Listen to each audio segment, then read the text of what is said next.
was gonna let you guys check out this kind of a rare phaser pedal I've got called Jet Phaser. It's something Ernie Isley used from the 70s. It's kind of hard to find.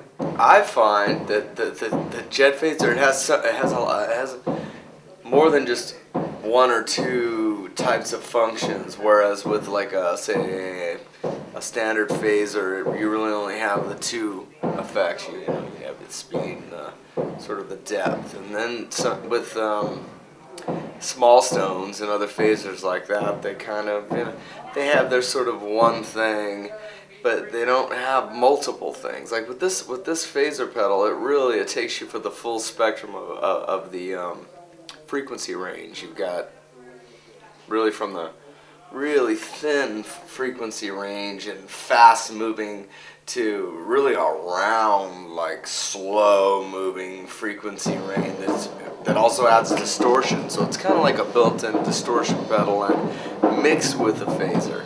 It's got these what he calls jets, and the jets are what makes really the kind of different cool phase effects.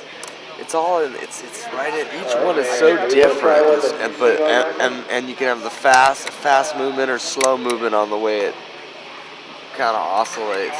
It's really cool. Cool pedal. My favorite one on this little pedal board I got here. What does it cost? It costs about $800 Who's That Lady is basically the song. Is the song where you hear that? Yeah, and that also has a kind of sweep too to it. It has a sweep, kind of a sweep, but there's sort of a gain effect to it, which is really. Where did you get it?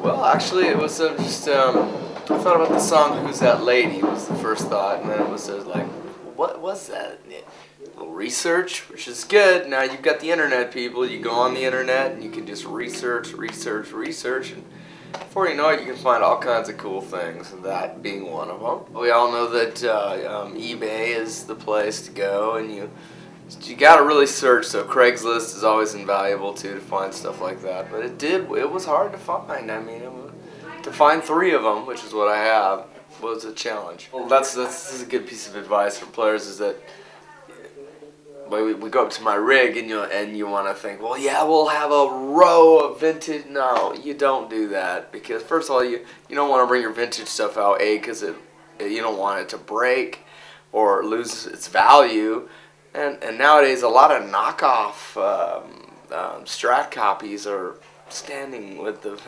I have two knockoff Strat copies that I had made, but I give juice to a friend of mine in Las Vegas at Cowtown made them.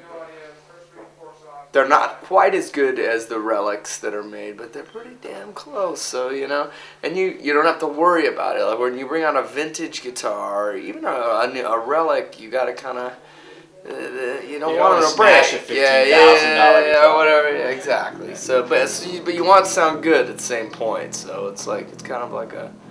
So you'll see up when we go up. I don't know if we're looking at my guitars or not, but. Guitars are not, some of them are knockoffs, but they sound great. I made sure that, okay, this better stand up to this, at least close to it, or I won't buy it. And then we went through that process of trying guitars like that. And my vintage stuff is all packed away either at home or at our warehouse.